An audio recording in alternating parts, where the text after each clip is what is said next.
I want to thank you for taking the time to join today's webinar on Global Ledger, where we're going to provide an overview. With that, let's talk a little bit about Global Ledger, Cindy. Perfect.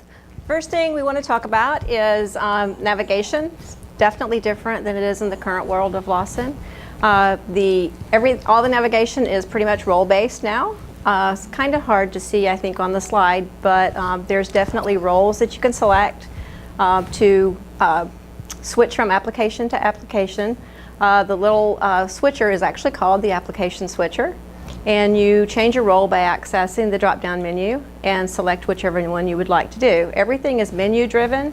No longer do we have the form IDs, that kind of stuff. It's very much new world, current day kind of navigation. So I'll just make a couple of quick points about this, because the navigation is really different. All the folks at RPI really like it. You know, obviously it's change. The roles themselves are pre-delivered. They can be modified, right? These roles control not just security, but the menus of options that you have to access stuff. So we do a lot through the application administrator, which has all the setup access, basically, right? So that's where we work in. But pre-delivered, you can assign multiple roles to the same user, and you can configure those roles to change them up. Definitely. Next thing we want to cover is really the finance enterprise group. This is where we define all of the financial information for the entire enterprise. We define, the terminology is a little bit foreign right now, but we define dimensions and hierarchies, ledgers, chart of accounts, calendars, close configuration, reporting basis, your reporting currencies, and your system codes at this level. And next we're going to go through a few of those items individually. Let's go back to the finance enterprise group. So this sits above the company, and it's going to represent your whole organization. Yes. And as a user, as a actor that logs into the system, I only have access to one finance enterprise group. Correct. Okay. Yep. So these things are getting set up.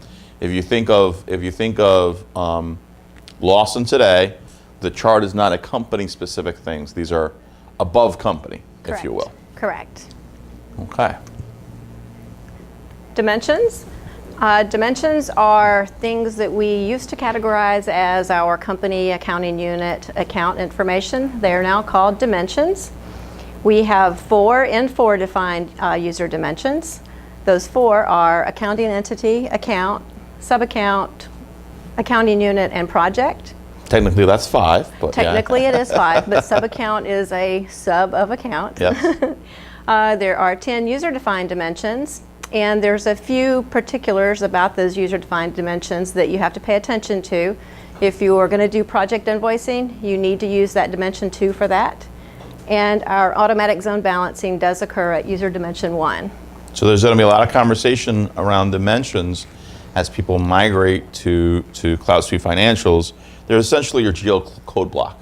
So your GL code block is now flexible in that you can both name it what you like, and you can have as many as you want, up to theoretically 14 plus a sub account. Correct. 15. Yep, a couple other things about dimensions.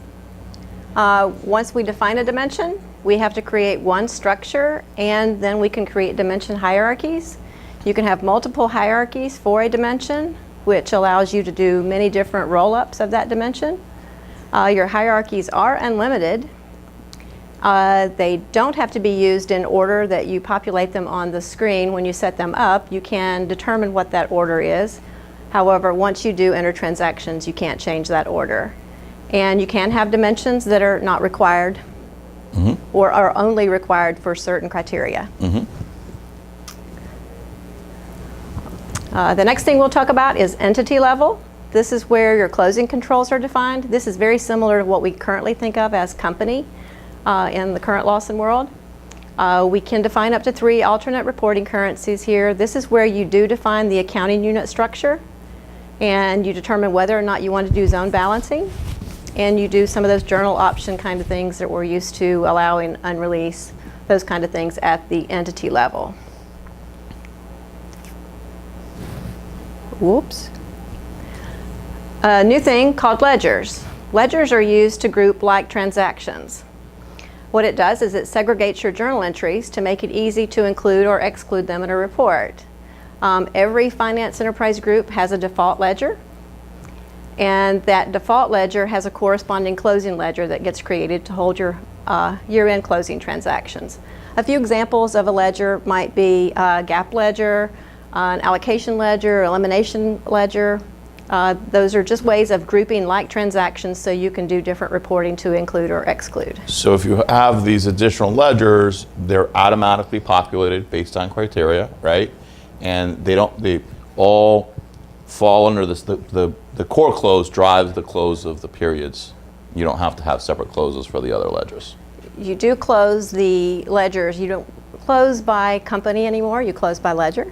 You close by ledger, not by company. I actually didn't know that. I just learned that right now. Yeah, so it's a little bit different. Still works Okay. quite the same way, but you do close by ledger. Okay, great. Accounts. This is where you define your population of your accounts that you're going to use across all entities of your organization. And then you assign your accounts to charts based on your reporting needs. We can define rules for your account setup. For example, if you want it to only be 6 digits, do you want it to start with a 4 always, or do not start with a 0? The one key difference with sub-accounts in this version is you can only define them one time, and then you assign them to major accounts. So in the current world, you can have a sub-account mean many different things across all of your accounts. And financials, they have to mean that unique thing that Number all one accounts. will always mean that thing because it's an index field. Yep. So. Yep. And sub-accounts are not required. Calendars. Calendars are a little bit different than how we're used to in the current Lawson world. You define a calendar as you need it for reporting within your enterprise. You pick the appropriate calendar depending on your report. So you might have a fiscal year calendar that may end with 9/30, and you may have a calendar year calendar when you want to do some calendar year reporting. Calendars are part of the base definition, so reporting by a particular basis automatically includes the correct calendar. Key piece of information is the transactions are not assigned to calendars any longer, but they go with a posting date. So depending on the posting date determines what period in the calendar it gets populated in. Reporting basis. I kind of think of this as a shortcut for when I want to run a report. I can predefine what I want to include in my reporting basis, so I can determine which chart do I want to use, what calendar am I going to use for this report, what entities do I want to include, what ledgers, those kind of things, and then I just select that basis when I want to run a report.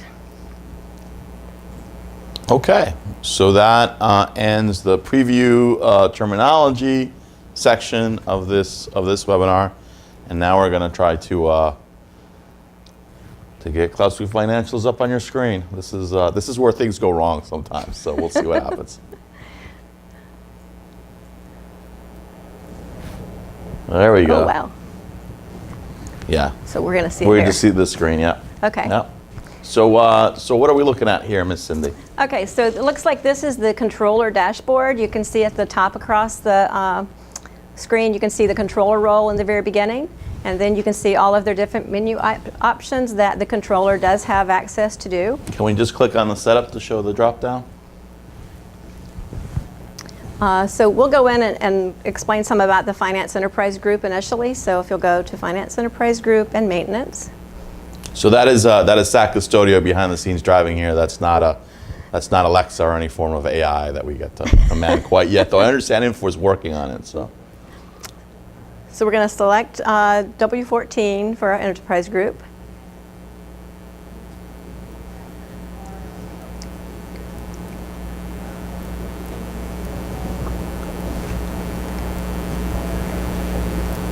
you need some Jeopardy music.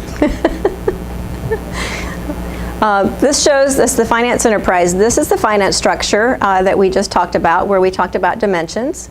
And these are basically all the tabs associated with your Finance Enterprise Group. So tabs now, they sort of live on the left-hand side, which I guess makes sense because if you look at it from how much space they take the text, right? It can take as much as it needs to the size, and it just goes down. You can see there's quite a few. Some of these have been renamed to reflect things that happen in dimensions. So originally, before we renamed the accounting entity company, this used to say accounting entity. Yeah. Correct. So in this example setup, we have used dimension 1 called accounting entity, which is required. We have chosen to rename that dimension to be company. We also then are using the account dimension, which too is required. And then we are using the accounting unit dimension that is N4 defined, and we have renamed that to represent class. We also have project, which we have not renamed. It's still exactly what it came as. And we've chosen to use a couple of different dimensions down under the user dimensions, where in user dimension 1, we're using that to accumulate the offices, as well as we have a couple of different special dimensions that are down. One key thing to look at is you have the order here that says 1, 2, 3, 4. So that's the order that the dimension's going to appear in the code block. In every single screen that has a code block. So your AP invoice, your purchase order, your requisition, your journal entry. Yep, yep. They're required. That means that these are required on every transaction, regardless of anything else that absolutely is required on a transaction. The other dimensions that don't say required, we can make rules to determine if those are required or not. Let's see. So one thing that I'll point out is you can see the accounting unit does not have to be a required dimension. So I know a lot of us, some people have multiple balance sheets within a company, have balance sheet accounting units, and we probably might keep that just because we're used to it. But theoretically, you wouldn't need to you're not forced to have an accounting unit or cost center for something where it doesn't make sense. Correct.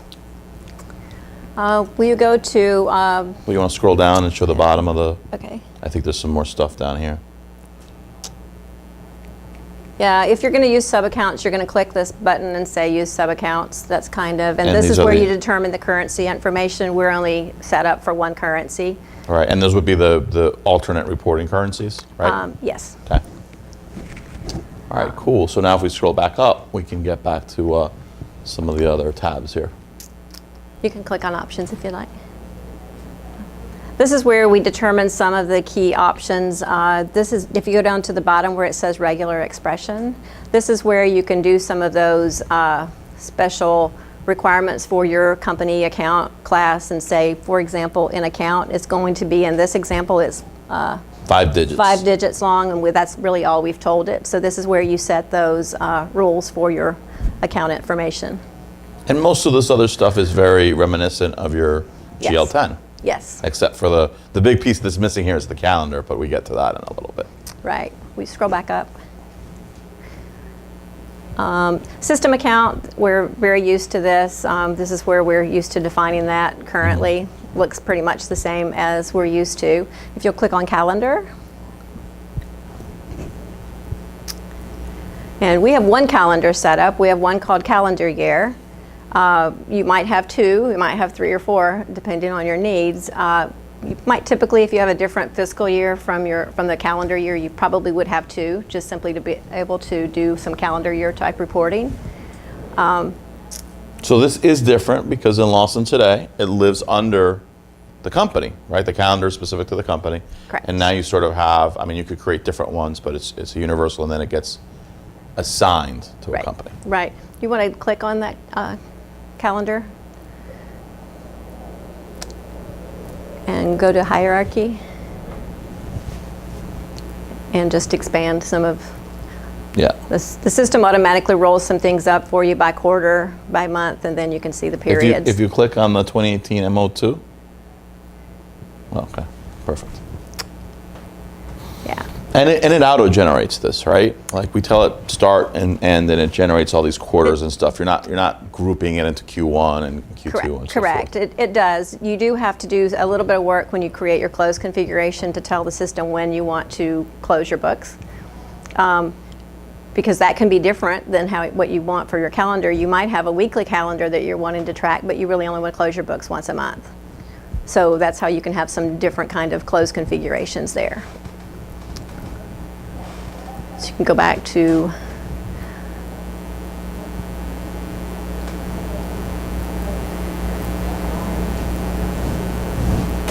Hey, it's working so far. I can't complain.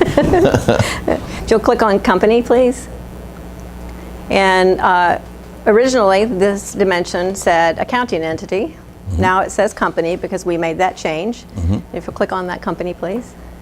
So this would be a list of all companies. We only have one set up in here in this that we're showing.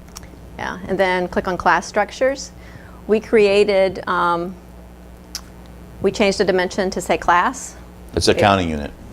So that accounting unit is sitting underneath the company structure here. So we created a class structure. So if you'll click on the W14, please. And click on hierarchy.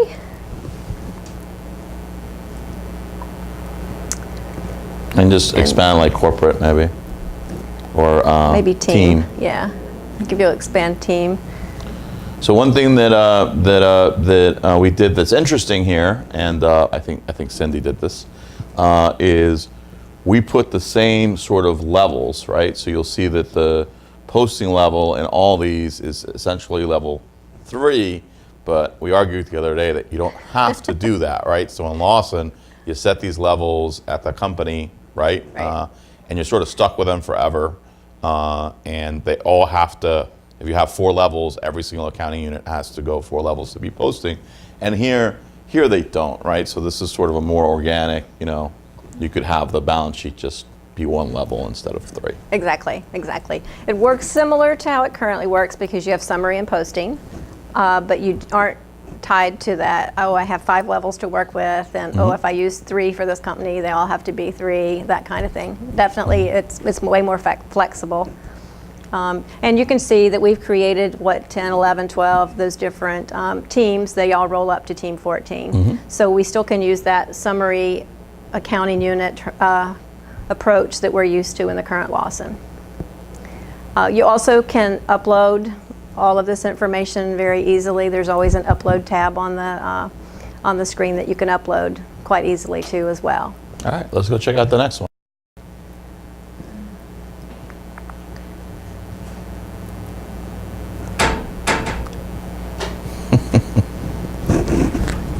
And the back button works.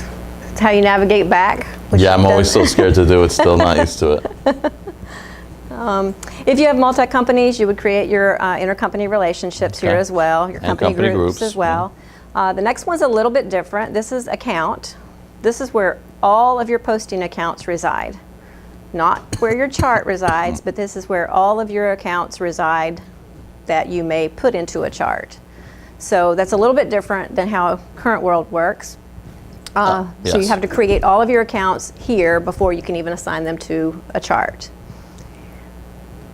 They're almost like building blocks for a chart because you could have multiple charts using different accounts, Yep. I'm not sure that would be a typical setup, but that's sort of the way to think about it.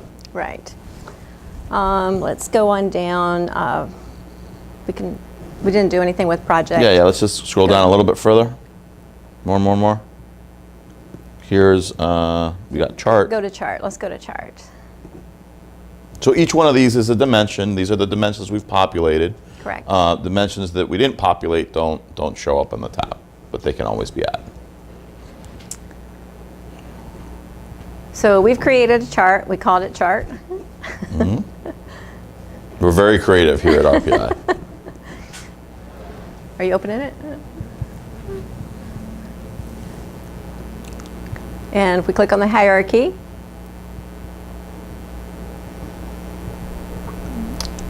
Maybe open assets. right. And so when we expand these summaries, the chart typically works what we're used to. They have summary accounts as well as posting accounts. And you can see that we've rolled down from assets to current assets to cash, and then the detail cash accounts are underneath that. I think if you break down that 1,000 again. I think that has a sub. Yeah, I think there's, yeah.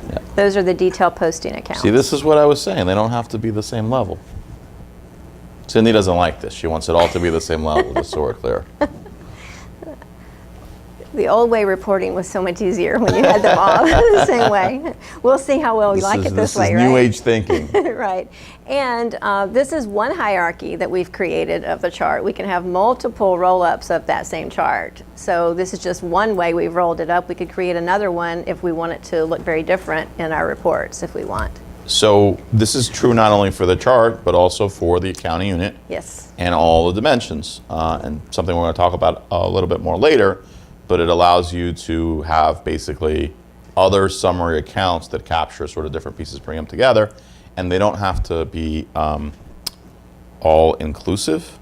So you can have roll-ups that are for a portion of your dimensions or accounts or accounting units. Yes. If you'll go back, yeah.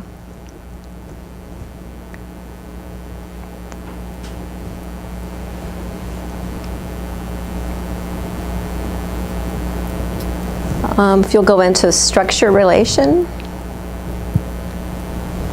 We're used to the old GL20 where we say this accounting unit gets to use this account. This is the new version of that. This is where we come in and say, okay, we want to associate this account to this dimension.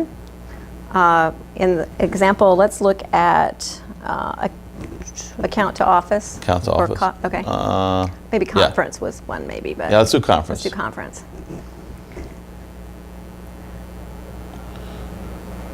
We can make rules to create these if you click on relationships. Yeah, details. So this is basically the equivalent of maybe in the account to 7000 five zeros. See if that. No, that's too many zeros. Yeah, okay, just do 7 and see what we got. And then try to scroll down till you see right here. So basically in here we have a dimension that is tracking the conference. It's almost like an activity, and it's only applicable to certain accounts that are related to conferences expenditures.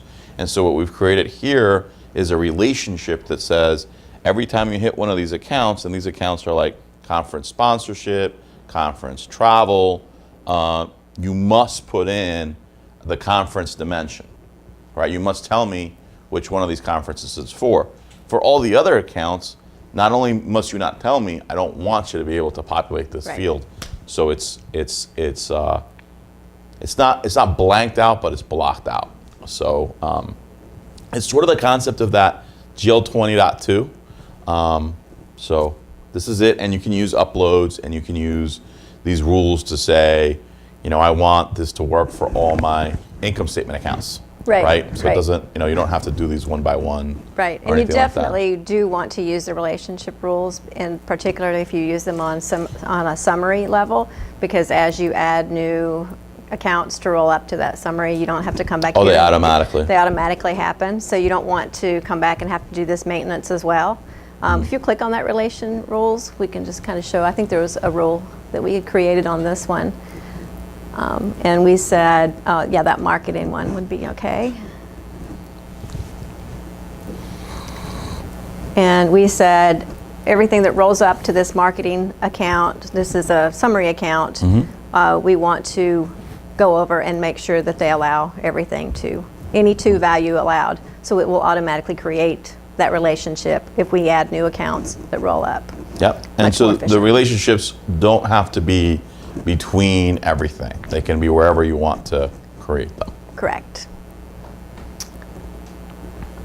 If we go back.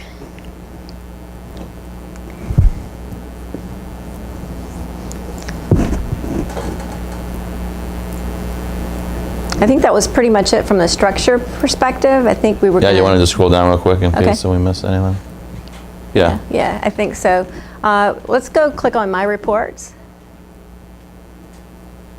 and do Transactions and Finance Transactions.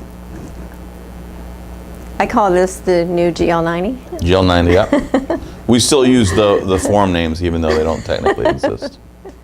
Everything is list driven, so every single time you go somewhere, It's a little bit different, but you get used to it pretty quickly. And basically, this is the entire list of journal transactions that are in our sandbox right now for W14. And I can export this, or I can start filtering to have subsets. And I think it's over there to the right. There's an export to Excel or PDF, and this is, we believe this will be the main reporting tool.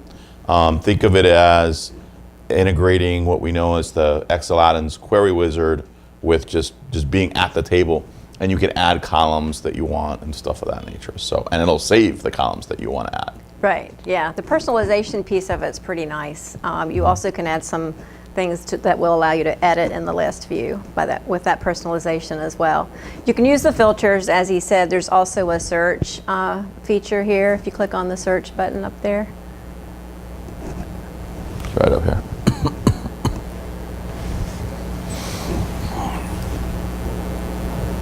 You can come up and use this search feature as well, rather than having to use all of those filters. We do my reports again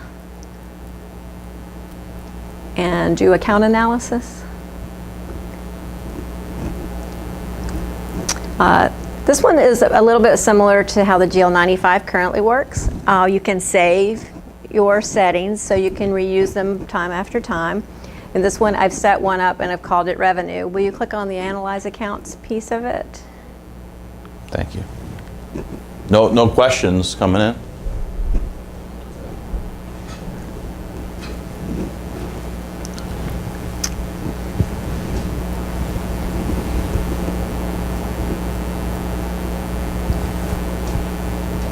Does the transaction report allow you to add columns from the other systems via tables or business objects? There are some of those that are created in the relationships out there. So if it's included in the relationship for the business class, you can. Sorry, the question was, does the transaction listing allow you to add fields from other business classes? Other subsystems, right? Other From subsystems. And if that relationship's built in the business class, then you definitely can bring those over. Okay, and if not, you might be able to create that relationship. Correct, and you could also use Spreadsheet Designer to do that as well. Spreadsheet Designer, yep. Yeah, Spreadsheet Designer is the new add-ins tool. Okay. In this case, I set up a revenue query where I said I want to look at 2017. I gave it the periods I'm looking for. I said, look at this summary account, which is revenue. And it came down, it told me this information here. I can see the activity if I click on that blue number there. I also can expand further down and see the more detail if you want. Go ahead and expand that down. So I have it rolled up on this one. Now I can see it by account, and now I can come and click on one of these blue numbers, and I should be able to see the actual transactions.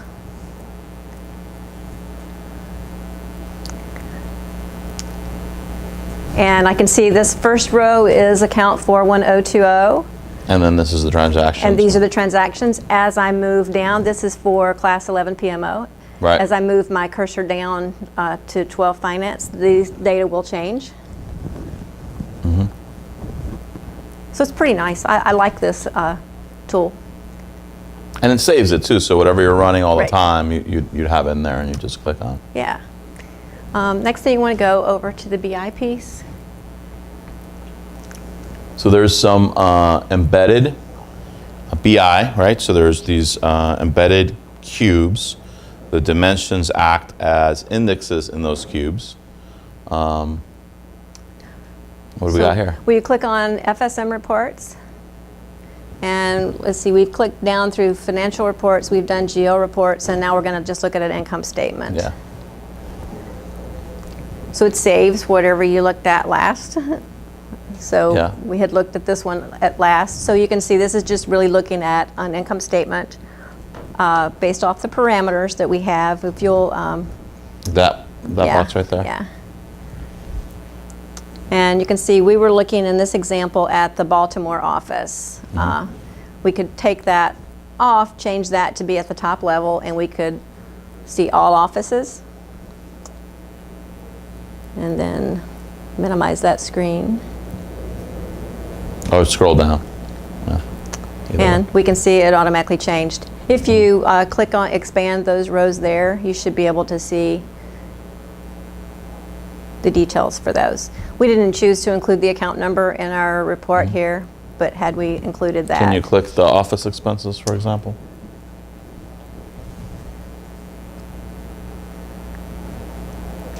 We didn't have any budget loaded or anything for this example, but if you have a budget loaded, you totally could see actual compared to budget. This is what I view as the canned GL 291, 292, 293 that we're used to. This is how you access those type of reports. All right, great. Are there any questions or? Okay, so hopefully this was sort of a nice peek in at CloudSuite Financials. And in about 20 minutes, Cindy and I are going to come right back, and we're going to dive into some considerations when you're designing these dimensions that you should look at. Thank you very much.